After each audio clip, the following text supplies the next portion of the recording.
kapag hindi mo sinaram ang nga mo, pala ipapalit ko rin. Huwag mo daanin sa init ng Isa ka ba? ulo. Baka hindi na rin kita matansya. Si Karding ang bumaril sa kanila. Bakit ako sisihin mo? Ha? Eh, kasalanan mo naman talaga, Dante. Di ba ikaw na rin ang may ideya na huwag natin bigyan ng party si Carding? Kaya nagwala yun. Bakit natin siya papartiyan? Lookout lang siya. Amuyong lang siya. Tayo lang tatrabaho.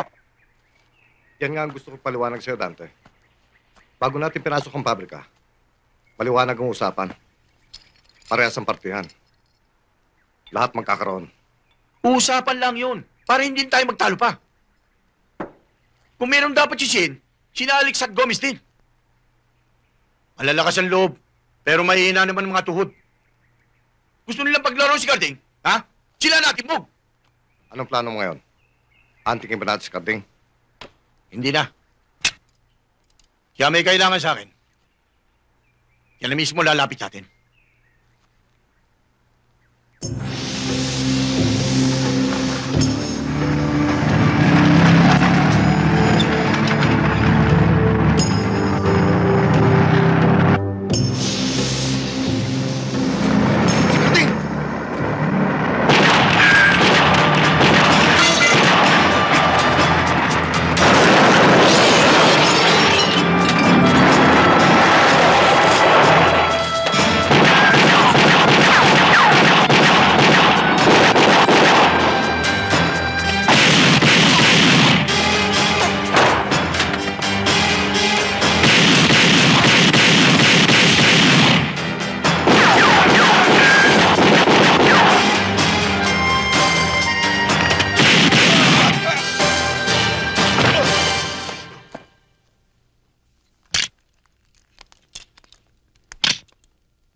Good morning, Ma. Good morning.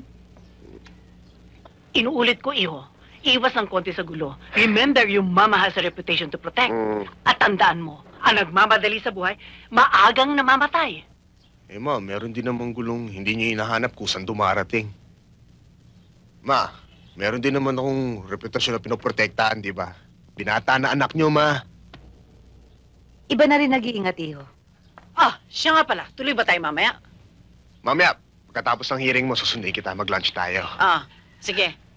Ama, Oh, alam ko, Ma, ngayon mo bibigay yung sentensya mo sa yung sensational case. Naniniwala ako sa'yo, Ma. Sa iyong pagiging fair. Kay mayaman, kay mahirap, pantay-pantay, di ba? Kaya pagka-graduate ko ng law, at abogado na ako, kayo na ang aking huwaran. Hmm?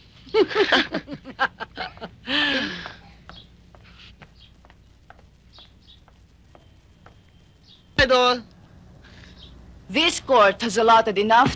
eh bakit ako matatakot? Eh, paano kung balikan ho nila kayo? Eh, lahat naman ng ebidensya nakatungo sa kanila. Eh, paano ho kung mapila sila, Your Honor? Yes, Judge. Paano kung yakapila yung kaso sa Court of Appeals? Bahala sila kung gusto nila mag-apila. Karapatan yun ng bawat Pilipino.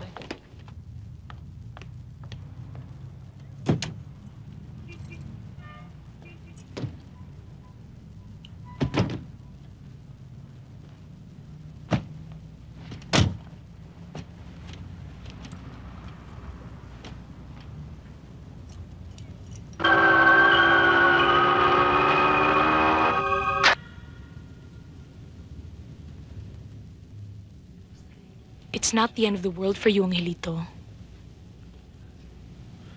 Napakabilis ng pangyayari. Sa isang iklap lang, nawala na si Mami.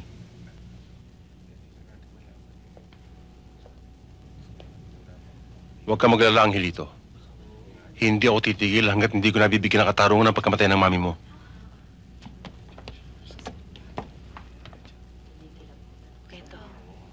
Angelito, barkada mo. Puntahan mo na muna.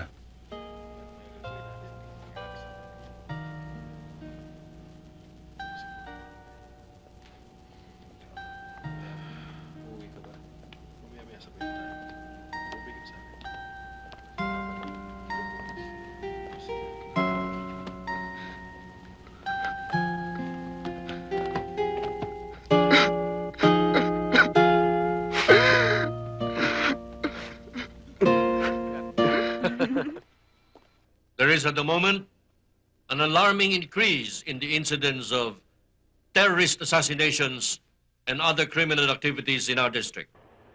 Kailangan kumilos tayo kaagad. We might lose our fight against crime by default. We shall not let this happen.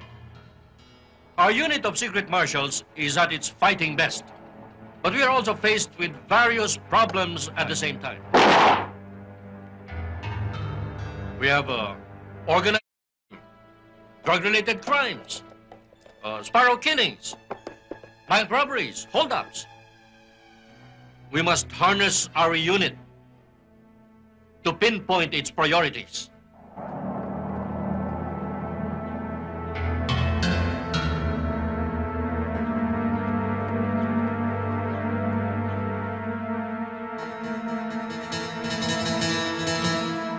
May order si General.